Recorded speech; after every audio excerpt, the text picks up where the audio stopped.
treat most feedback like chewing gum. Chew on it for a little bit, but don't swallow it. Okay? Be careful before you swallow the gum. This is Thomas Bloom, and you can't make this shit up.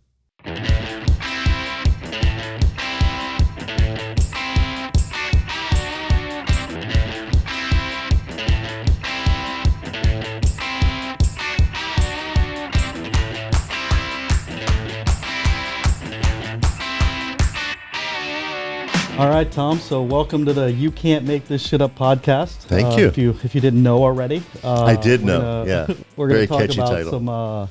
some leadership, some successes, failures. Absolutely. But ultimately, we want to get some lessons learned from you on this journey of life that we're all on. Sounds great. So, before we get started, we'll do a quick introduction. I'm Josh. Obviously, we've met already. Mm-hmm.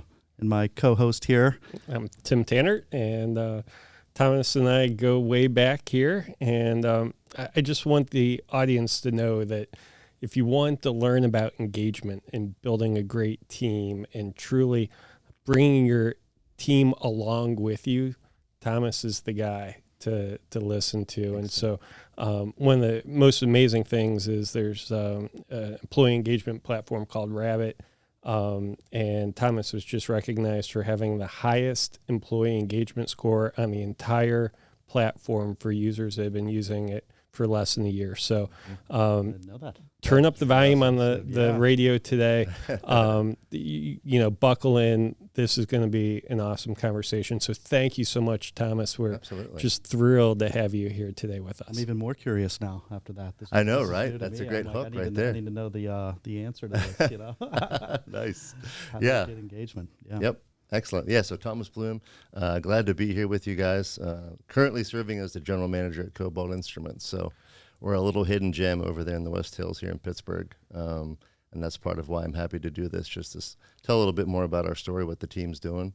We're a manufacturer of instrumentation for lots of different industries, but we're a German family-owned business, believe it or not. And tomorrow's actually our 35th anniversary of being here in the U.S. Mark. Wow. Congrats. So yeah, thank you. So it's been a great week to be celebrating, and this is another fun part of it. So thanks for having me. A great way to celebrate 30 years is you get this great Exactly. award on engagement. Yeah. Yeah. Yep, for sure. Awesome. And it wasn't always that way, right? And so we can kind of talk about that as well. So, just kind of share with us a little bit about your story, your background, how you got to where you are. Right. And then, I'm sure that you probably had oh my goodness, you can't make this stuff up scenario along that journey. So love for you to start out with sharing absolutely. that. And thinking about how did I get here? There are a couple different phrases that come to my mind, but the one that always just resonates the hardest for me is that idea of beauty from ashes. Mm. I never visioned myself here. I was never a big dreamer as a kid, but just the path that I've taken to get here. If you look at it in different snippets, you'd see nothing but ruin and ashes. But now I have a beautiful story to tell about what I get to do, who I get to do it with. My background, I've been in manufacturing my whole career. I just wanted to be a really good industrial engineer, right? I loved being around people and process and loved it. And that just started to morph into, I was in a leadership development program at a large company, and thought that's where I was going to be my whole life. And after 10 years, I was ready to try something new. I had rose up and led people and had a manager title and all those kinds of fun things. And I decided to leave that big company. So it was a big safety net. Mm. And we moved back home to Pittsburgh. Our kids were younger, so we wanted to be closer to family. And we happened to do that move in 2008. So for those of you scoring at home, you'll remember 08, 09 was not the best of times here in the U.S. in terms of the Great Recession, as they called it, right? Absolutely. Especially for manufacturing. Oh, yeah. We were getting crushed. So I was not even 5 months into a new job. 2 kids, 2 mortgages in 2 different states. After I submitted my cost savings plan to my manager, I was a part of his. Wow. Didn't see that coming. Had never faced anything like that in my life. And that could have set me back pretty hard. But what's interesting is that took me on a different path. got me into deeper into manufacturing. I was doing consulting in the area, and I thought, oh, this is just a holdover. Turns out I loved it. I learned a lot about manufacturing in the Pittsburgh area because of it. Decided, I want to keep pursuing this. I want to really be responsible for the whole kit and caboodle. So that's what gave me the opportunity to learn things. Had a few more falling downs and picking yourself back up. Got into some commercial experience, and now here I am. I have just amazing opportunity to lead this hidden gem of Cobalt Instruments in the West Hills. When the recruiter found me for the role, I had consulted to small manufacturers for about 9 years. So he's describing us, and I'm trying to think, well, what's the name of the company, right? Mm-hmm. I said, Bill, what's the name of the company, and where are they? And so he tells me the name. I'm like, man, I've never heard of them. Not a lot of other people have either. Mm-hmm. And then I said, well, where are they? And I look them up on Google. It's 8 minutes from my house. Mm-hmm. I'm like, how is that possible, right? So I've been in that same address for 14 years and never heard of us, never saw us. And that's kind of our story. That's part of why Mr. Cobalt wanted to make a change, and that's how I got there. Was he wanted to see the U.S. market grow. So call that a God wink sometimes. Total, big old like slow motion wink, exactly. And so now here I am. All these things I collected over the years. It's my opportunity to say, well, you used to tell people what you would do if you were in charge. Well, now you are. Yeah. What are you going to make of it? And it's been a great journey so far. Just the 2 years I've been there. What was day one like? Day one? Yeah. Oh man, that was interesting. It was one of the first times I hadn't been that nervous in a while, if I'm being honest. Yeah. Until today, maybe. It was. I started Googling, what should you say on your first day? What should you not say, right? Because I didn't want to, I'm only going to have one chance, right? Right. And I really just kept it simple. I said, folks, I'm here to help us grow. And I have no idea what that looks like right now. But when I do, you'll be the first to know it. But here's what you do need to know. Here are my priorities: people, process, product, period. And that's how we're going to go about this thing. And so, it was a pretty clear vision right out of the gate, though. I mean, I think that's really, and I didn't know at the time it's as good as it bad, but it seems to have played well because I had 24 sets of eyeballs looking at me, wondering who is this new person. So, I think the first lesson is don't Google what to say on day one, right? Right. Be yourself. And why I love the you starting with people, right? Process and product, right? People knowing you the way I do, you are 100% people first in every aspect of your life. So lesson number one, be authentic. Yeah. Be yourself. Absolutely. Right? And then process. You're an industrial engineer. You are processed through and through. And so you just spoke from the heart. Mm-hmm. And I think that the most important leadership lesson that new leaders need to have is to be authentic. Yeah. Because you can't fake it. And if you try to fake it, you're going to destroy trust between you and the people you're trying to lead, right? Yeah. And so the more you can just be transparent, the more that you can just be open and honest. I love how you started by saying, I don't know right now. I don't know the answer, right? Yeah. But together, we're going to figure it out. That's amazing. And so, your instincts were spot on there. And so that's fantastic. Thank you. Yeah, it was neat. And the people that are still there, we've had some turnover, as you would expect. It's not for everybody, and that's okay. But it's neat to have them. They all still remember that. In fact, I still remember one of our employees. She's been there over 20 years. It was such a big deal that it was my first day. She came in on her vacation day. She brought her little dog, one of our unofficial mascots, because it was that important to her that she get to see who's this new GM, what's he all about, and what are we in for. And she's definitely one of the people that I've loved watching her story as she's changed and evolved with us and grown into this person that has a ton of knowledge, and she's sharing it, right? And that's how we're going to continue to be successful, people like that just share what they have and want to do it for the greater good, right? That's awesome. So we're talking about the successes right now. Yeah. Let's go back to 2008. I'm going to go right to where it hurts, right? Because I am sure, looking back, that's probably one of the most painful moments of your life. But let's unpack, what were some of the leadership lessons learned? How did that leader that was leading you handle that communication? How did they do?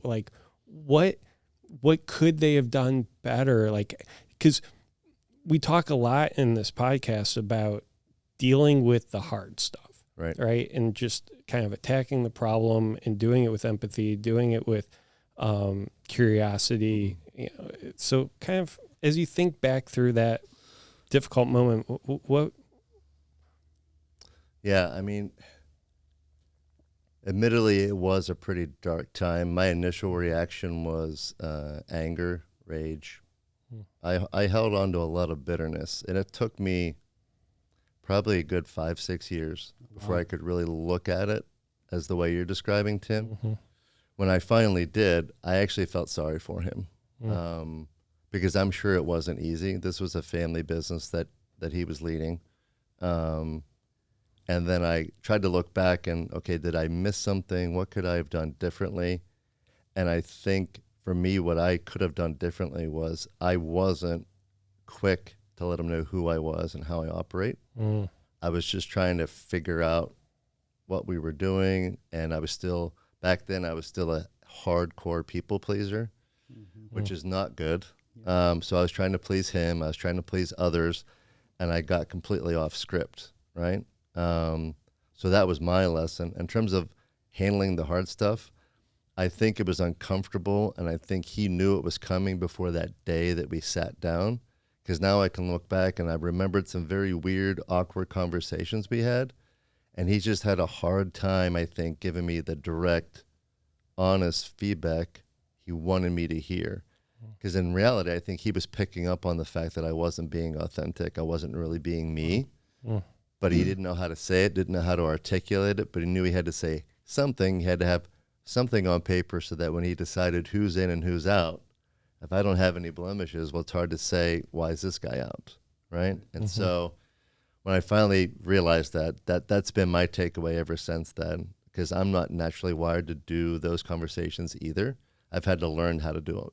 It's not my first go-to, but I prepare for it because it's important to that other person sitting on the other side of the table, because I'm about to be the bearer of that same bad news. Right. Since that time, I've had to do that, unfortunately, in different roles that I've had, and I hope that I've handled it well. It's never easy. I'm not going to pretend it's easy for anybody, but I hope I've handled it better because of that experience. But what was really neat, at one point, I reached back out, and he and I connected over lunch. Oh, wow. And the first thing I said to him was, I said, I just want to tell you that it's okay. And I feel really bad about how it went. I can't imagine what it was like for you, because I was just one of, I forget how many people you had to give that message to that week. I can't imagine what it was like for you. And I just want you to know that it's okay. Like, I'm better off for it. You didn't know it at the time. I didn't know it at the time. But from those ashes came what now is looking like a very beautiful story. It's not done yet, but so far it seems to be going pretty well. So those were definitely the things I finally was able to unpack and store away. You reached back out to him? I did. Wow. Yep. Yeah, we ran into each other somewhere at an event, and rather than just being one of those classic, hey, how you doing? Good.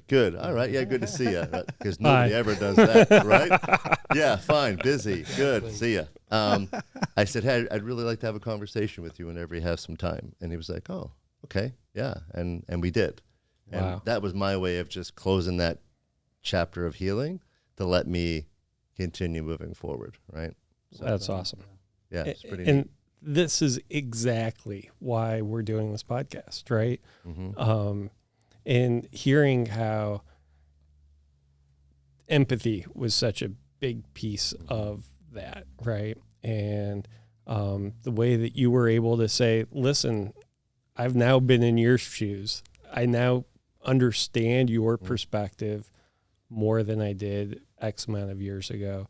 Yeah. And we're going to move forward. What are some practical tools? So like if we're a young leader, we haven't been through that experience yet, and we're trying to figure out ways that we can do this. So there are some, I'm thinking obviously EOS tools, or maybe, it's the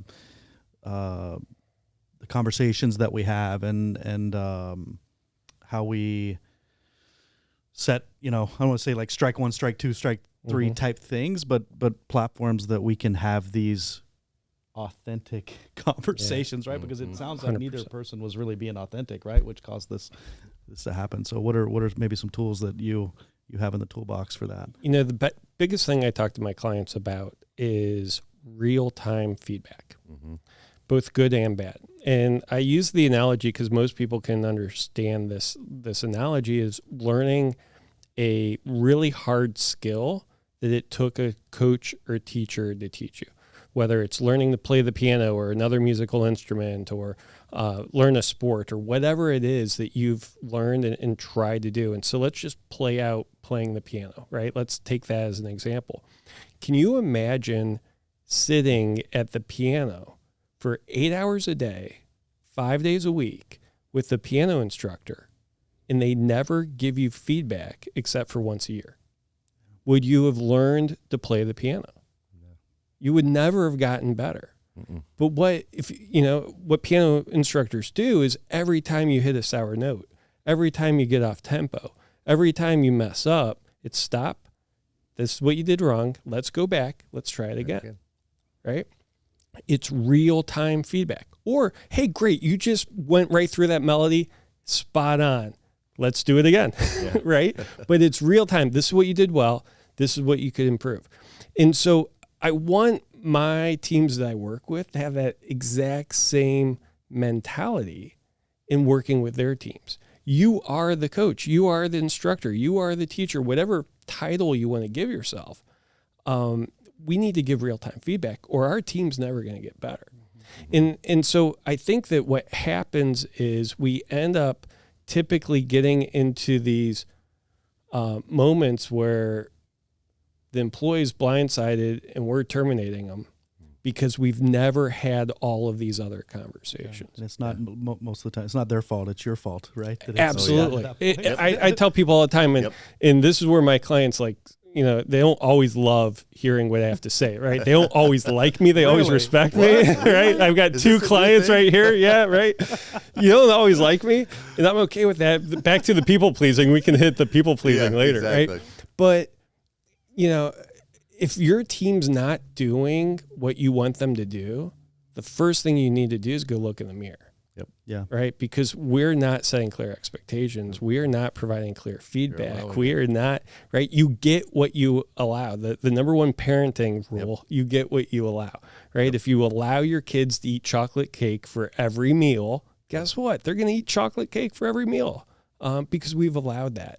And so just taking that approach. And so I think that's the biggest thing, right? Is having those hard conversations constantly within 24 hours of the event, right? Of, hey, this is, I'm getting a weird vibe here. Like, are you people pleasing? Like, are you saying as it is? Like, how can we address this? And ultimately, if the person can't be great at the job, then you've got to make a move. Right. But we need to do everything we can as leaders to try to get them there. Yeah.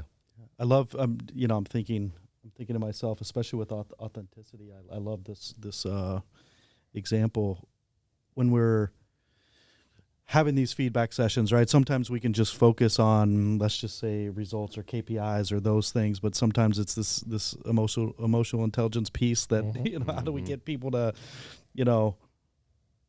be more authentic, right? I think through some of these feedback, but are there's some ways just specifically on the authenticity piece that we can recognize that and then provide feedback, right? Because and this is why I love Thomas's first story, because I think that in order for our team to be authentic, we first must be authentic. Yep. Starts with you. As the leadership team goes, so does the rest of the organization. And so day one, right, after you've experienced all this, you fast forward in your life, day one, guys, I don't have the answers.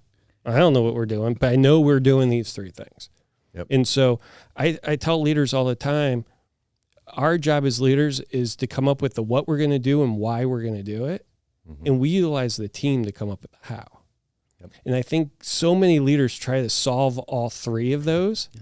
And because the team hasn't been part of the how, they have zero buy-in to the how. They have no ownership of the how and aren't invested in the how. Yeah. But the more that we can set this is what we're going to do. We're going to work on these 3 things. We're going to work on people. We're going to build the best culture we can possibly do. We're going to work on process. We're going to be streamlined. We're going to be efficient. We're going to manage our dollars so we can have a profitable organization. And right. And so going through those three things, a product, right? We're going to have the best product. We're German engineered. We're US made. We are, we have the best of both worlds, right? To be able to tell that story. And that's the other thing is I think that authentically storytelling as leaders, we've got to be able to paint a picture for the people that we're trying to lead. Right. Yeah. Do you still have times where you have that same conversation, right? That's day one. You probably figured some things out, but still. Just a few. You go into today. I mean, there's moments I go in and I know what the issue is, but I don't have the answer right now. That's what we're here for. Right. So I think continuing to be transparent about the fact that you don't necessarily have all the answers all the time. Absolutely. Right? Yeah. We meet once a month, and I remind them okay, we're doing this. Why? To keep everybody informed, inspired, and what's going on. And sometimes it's clear, here's what we're doing. Sometimes it's, hey, we're not sure, but we're working on X, and this is what it looks like so far, and stay tuned, there's more to come, right? Those kinds of things. And once you practice it, it becomes a little bit more second nature, just saying, how it is. Because early on for me, I had to practice some of those more difficult conversations, those kind of radical candor style things and telling people. But when you realize you're doing it for their benefit, it's a lot easier. I'm not doing it for me. I'm doing it for them, right? Because I cleaned up multiple managers' messes who never gave anybody feedback.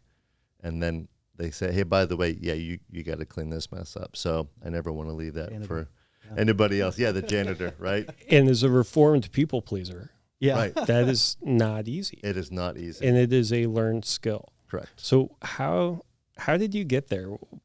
What's that journey look like? So that journey, again, after that first ashes moment, from a career standpoint, I looked pretty good again, but I never addressed my personal root issues, right?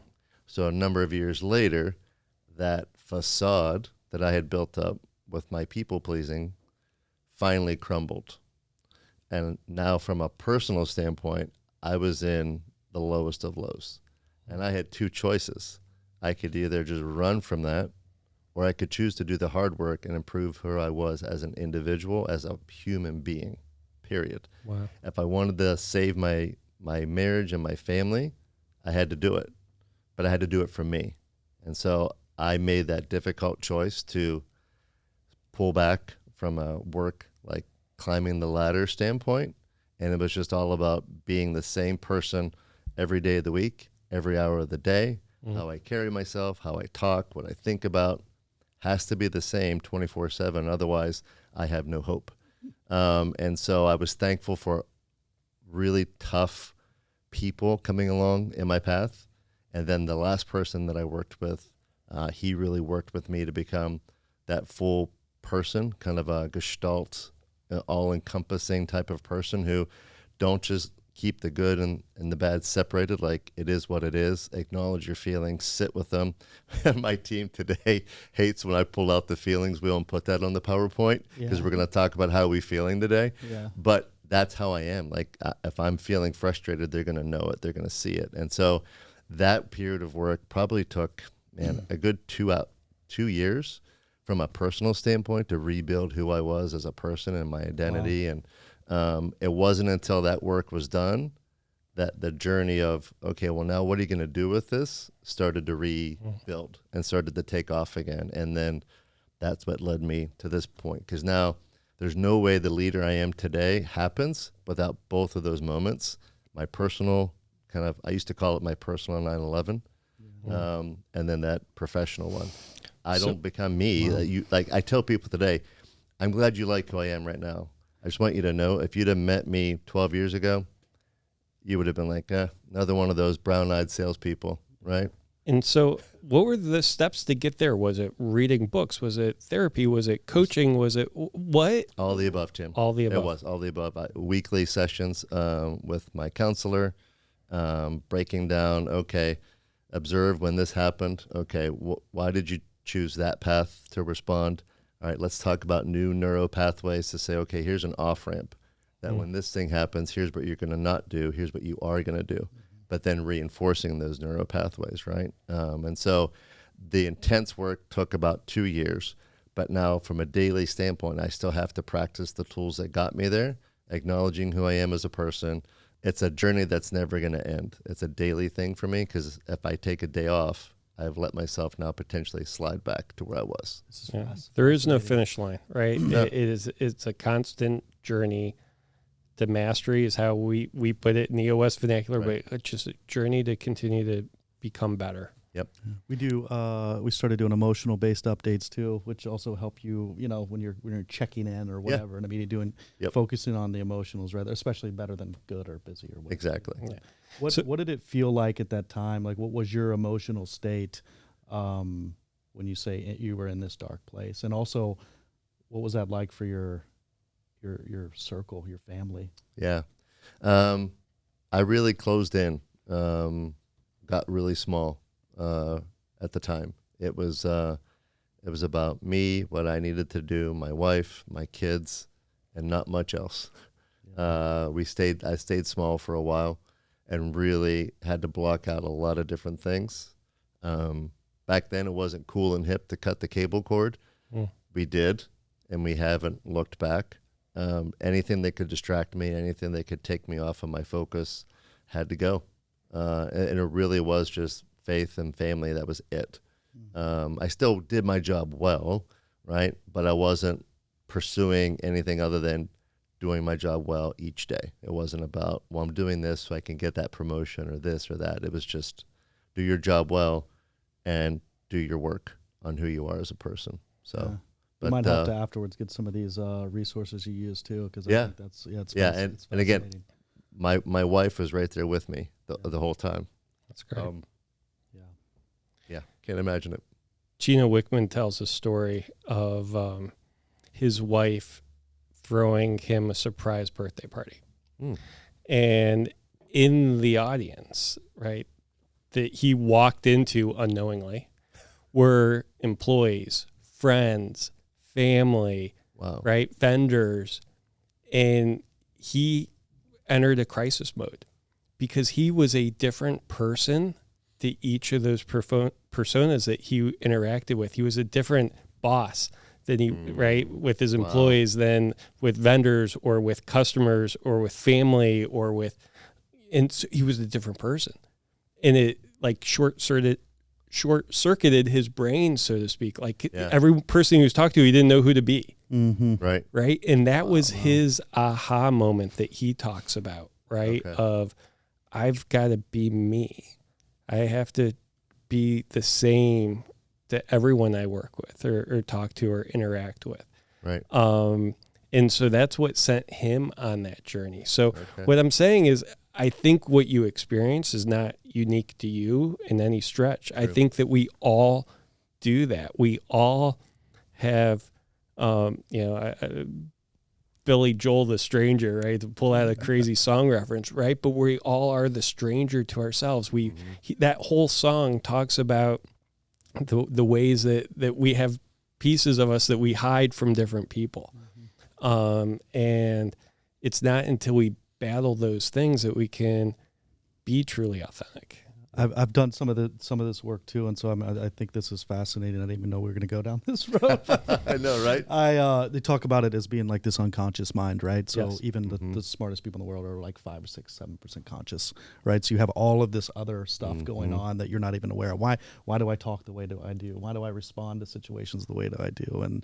And you have to do some deep dive to figure out where that comes. A lot of times traumatic experiences, or when you were younger, there's a lot of things that influence that, man. And that's a journey. That's a very intense journey sometimes, but ultimately, like you said, from the ashes, you come out of it, and it's, and also you start to learn how to pick up on those things in real time, right? Yes, like you said, exactly. Before it ever as you're thinking about responding in a certain way, you're responding for certain reasons that you unconsciously have been built into you, and so you're able to make a change, and that's growth, right? I mean, that's true growth, and it's awesome. Yeah. It's awesome. And so now, right, we've kind of worked through this stuff, right? Yep. You said yourself, it was a multi-year journey to get yourself there.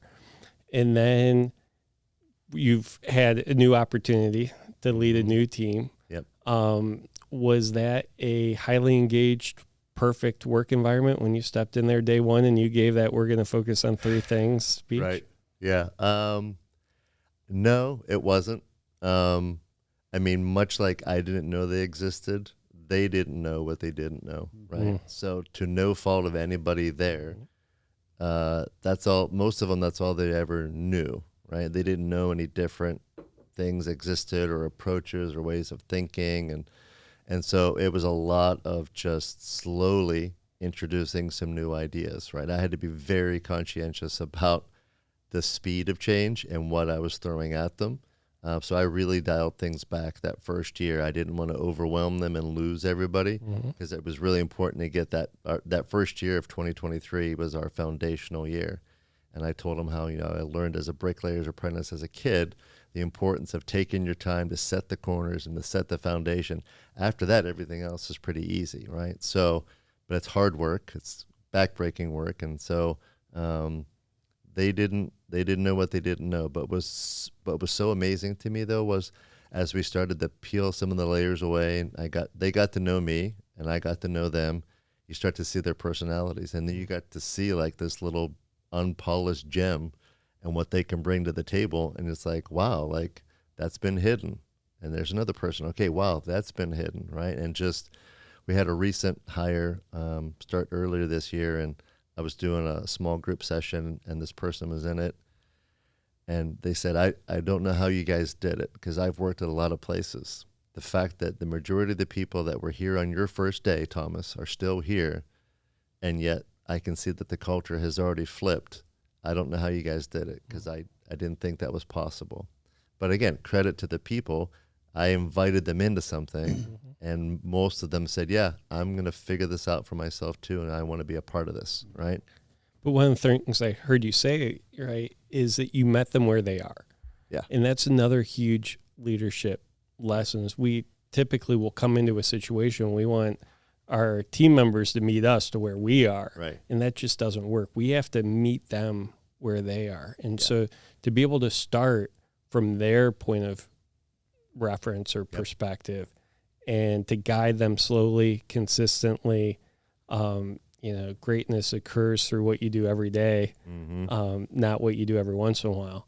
So to guide them through that path has worked tremendously for you. Yeah. And we're like, well, how do you do that? Well, it's not very complicated. It's just me leaning into my personality, which depending on what personality index you want to use to measure me, because I've taken just about all of them, I lean into my empathetic and my eye on the disc, right? Like, let's just tell a story. And so, and just being consistent, right? And one of the things that the team loves, that if I'm in the building, they know I'm going to walk the building completely at least once every day between 8 and 8:30. And every person has said, don't stop doing that. Whatever you do, please don't stop doing that, because that lets us know that you see us, that you're here, that you have a pulse of what's going on.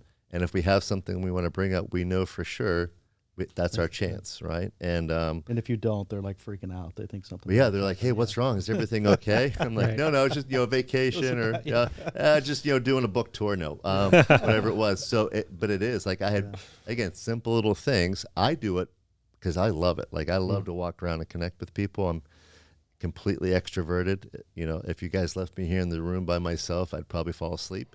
So being around them energizes me. So it actually does more good for me than I thought.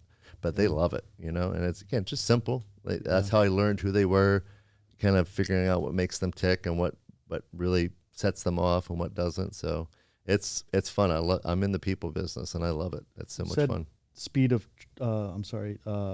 change. Reminded me of the book Speed of Trust. I think right. Stephen Covey, which I think you gained a lot of that right out of the gate. Right. Yes. That's part. I think that trust piece is so important. Yeah. Right out of the gate, and then you can start to make those changes, and people they'll get on board with you, right? And that's where you start to find these diamonds in the rough. You know, and exactly.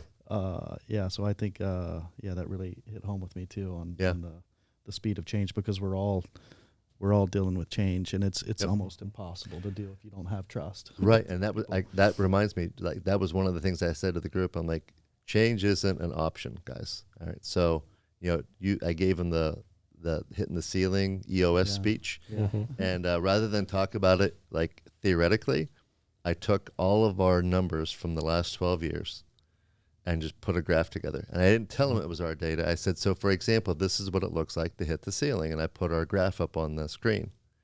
And they were like, wow. And I said, by the way, guys, those are our actual numbers for the last 12 years. Ceiling there, ceiling there, ceiling there. I said, so we have 3 choices. Die real quick. I'm not interested in doing that. Slow death. That's not why I came here. That's not why you guys are here. I choose option 3. How about you? Let's figure out how to make this thing grow and break through the ceiling, right? And that was cool to watch them see the little light bulbs going off, right? Yeah. Again, right, illustrating the what we're going to do and why we're going to do it. Yep. Helping them understand the why. And at that moment, you didn't nail them with the how, right? You brought them along. They helped come up with the how of how we can continue to evolve this organization. Yep. So great example of that. Yeah. So what is as you look out into the future, what does this look like for you? I know we just you got this incredible award. Maybe touch on that a little bit too, but like how does that line look as you continue to go out in the next few years? That was totally unexpected. Like I've known the folks at Rabbit for a couple of years. They reached out to me, and when they showed me my own data, because I had forgotten to look at it that way, even I was blown away. And they were like, one of their founders said to me, I have never seen data look like this before. He said, I need to know, what have you guys been doing? Right? Tell everybody and I'm like, well, okay. I told him, and he was like, and I didn't think it was that big of a deal. And he's like, no, you don't understand. Like, we have hundreds of companies we work with. I've never seen this in such a short amount of time. And so for me, what I've told everybody is, it's fitting that we're here this week. I said, we've been here 35 years. My goal is I want us to build something that lasts at least another 35, right? Like I want people to know who we are in the future. I want people scouring and waiting for their chance to join our team, right? So that we grow to the point where we're big enough and healthy enough that we can sustain for at least 35 plus years. I'm trying to not give a specific number, whether it's revenue or people, because I don't want them to get hung up on that. I said, I just want us to be big enough that we're healthy enough that we can sustain, right? And so that's kind of what I see happening. We've had the unexpected challenge of saying, by the way, we need you to now take over all of Latin America and set up a whole new distribution network. Our parent office in Germany asked us to do that. It was a battlefield promotion. It happened at the end of January. It was like, okay. Once again, we'll figure that out. So you reach out, have some conversations, get the ball rolling. So that's a whole new set of fun, interesting that's going to be challenges, right? Yeah. We know it's going to take time, but that's just one more reason why I know we can do it, because we have people that are engaged. And if we don't already have people in the building that can do what we need, we'll go find them, right? We'll find the right resources, or we'll learn what we have to learn. But that's why I feel confident. Thomas, what were those items? I have to know. I'm curious. Like as you look at this chart, what were those ones that stood out that said, "Hey, we've never seen this. We have hundreds of companies." Like what were those? So they have these different categories for just general engagement. So like leadership, diversity, equity, and inclusion, opportunity for growth, job satisfaction, and so just all of those, like almost all of them, actually all of them, they said, are above like their benchmark data. And so it was almost like universally across the board, everything we were doing hit all their big 6 or 7 things. And I want to hit on an important point so our listeners understand what engagement really is. Because I think a lot of people Good point. think engagement is happiness, right? And they're somewhat similar, but they are absolutely not the same, right? And so you can have a very happy team by overpaying them and expecting them to do no work. That's not engagement, right?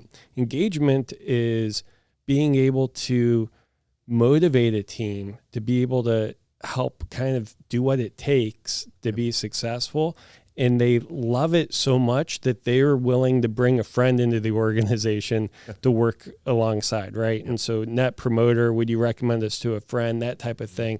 But it's that commitment is what we're trying to measure here. How committed are you? Yep. It's the old joke, the chicken is Involved. the pig is committed to breakfast, right? Yep. And so are you committed?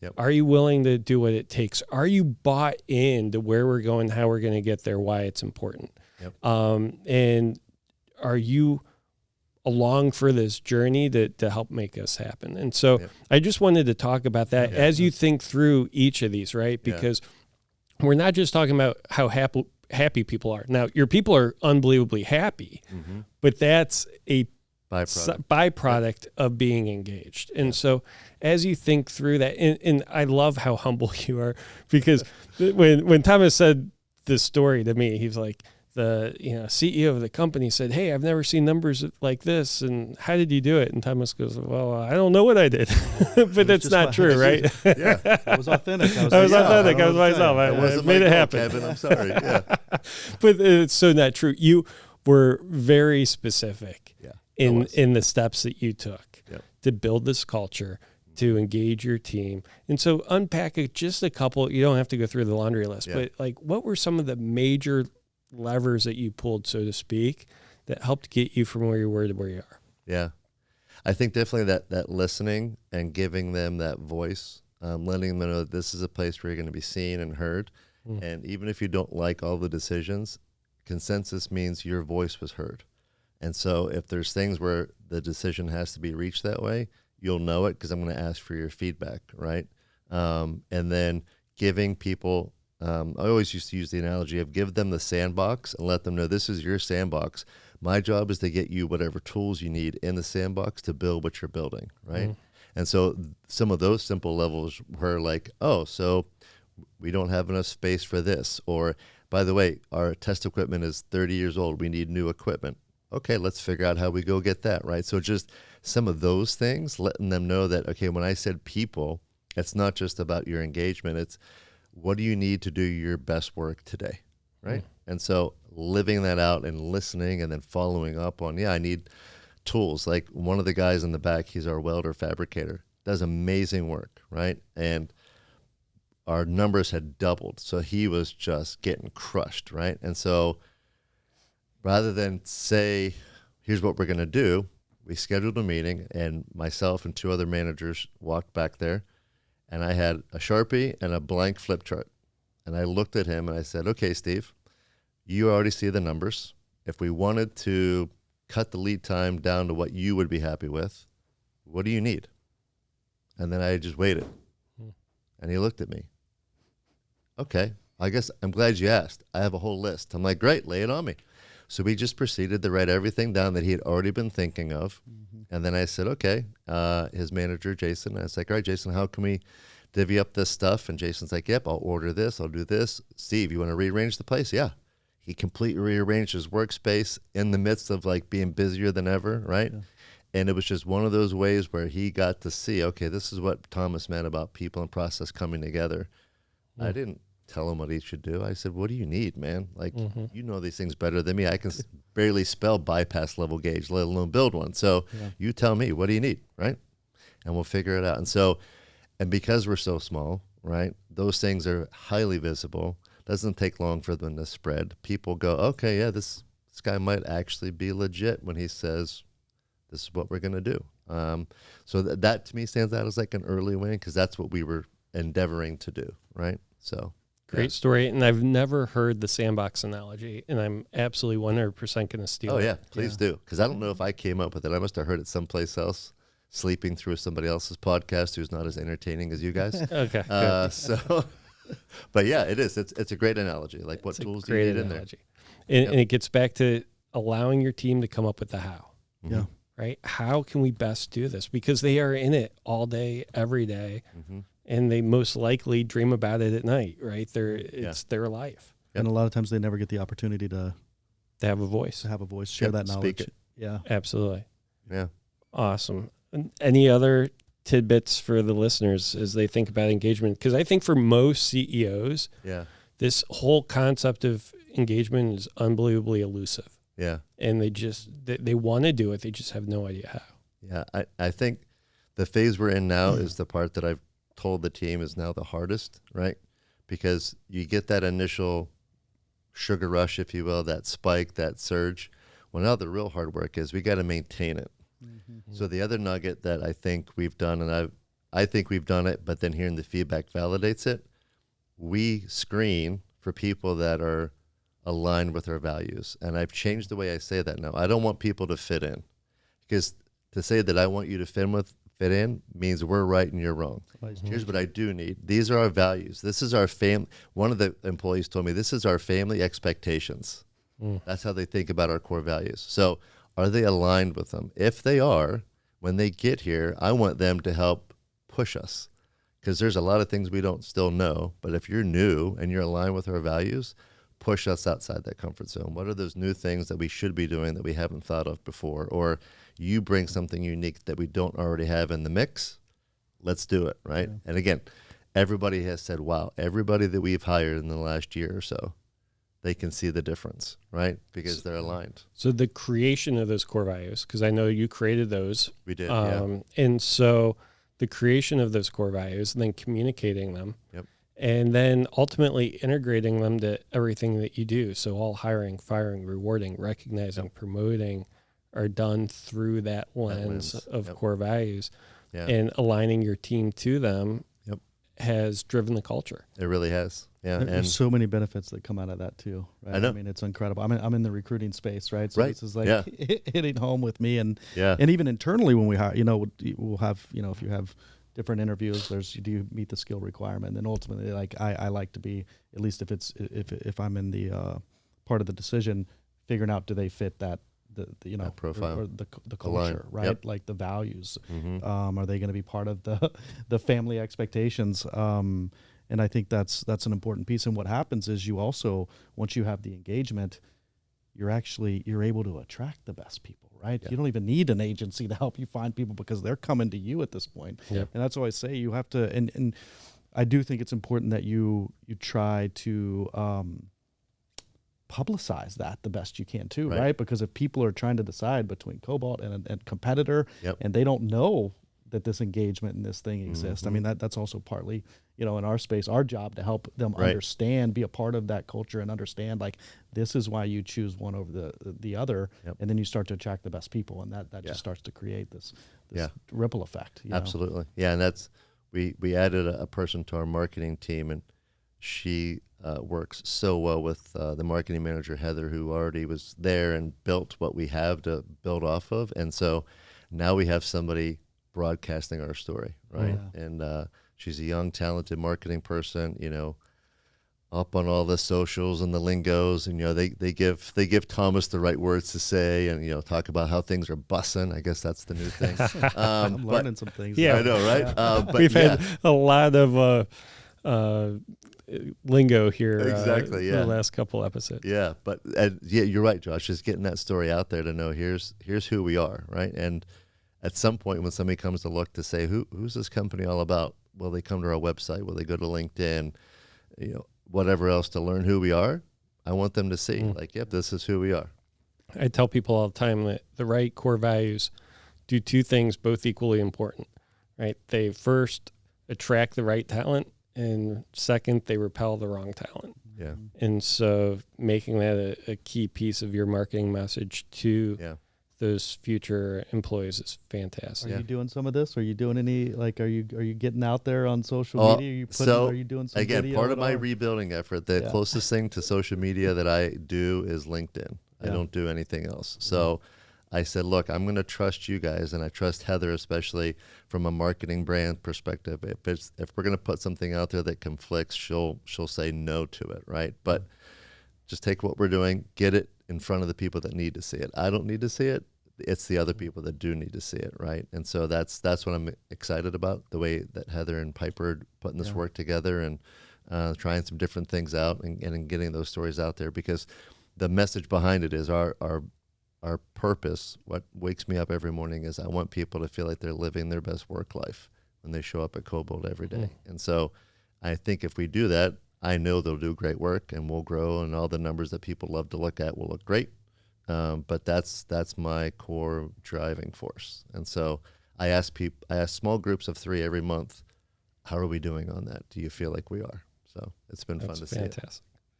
Awesome. Well, congratulations on all of the success that you've had. Appreciate it. I can tell you as a friend, it has just been so rewarding for me to watch your journey. Thank you. And you are absolutely killing it right now. And so the last question we always ask is if you were going to go back in time and give the 20-year-old Thomas some advice, right? What would that be? Like, what do you wish you knew when you started your career that you now know? The first thing that popped into my head was something that I learned somewhere in my work on the personal side, is to make sure that you hold everything with an open hand, no matter what it is, because it's not yours. Everything's temporary.